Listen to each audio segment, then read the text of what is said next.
আশপাশে অনেক মানুষ শুনছেন, এই জন্য এই কথাগুলো বলা। ওই কঠিন সময়ে কয়েকজন শিক্ষক কথা বলেছে, আক্রান্ত মানুষের পাশে দাঁড়িয়েছে।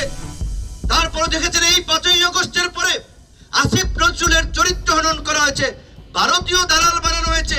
মির্জা ফখরুলকে ভারতীয় দালাল বানায়, সালাউদ্দিন সাহেবকে ভারতীয় দালাল বানায়, রুমিন ফারানাকে ভারতীয় দালাল বানায়, আমির খসরু মাহমুদ চৌধুরীকে ভারতীয় দালাল বানায়, আমাদেরকে বানায় ইসরায়েলের চর বানায়।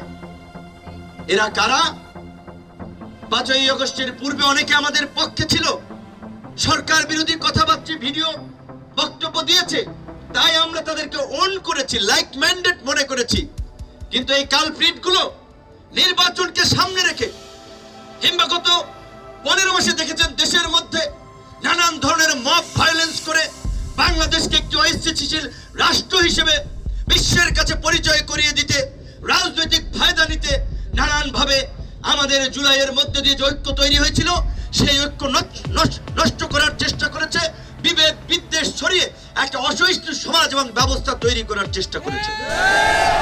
আজকে যদি সোশ্যাল মিডিয়ায় যান, শিশু বৃদ্ধ ফেসবুক ব্যবহার করে, আপনার মতের সাথে কারো মত মিলতে নাও পারে।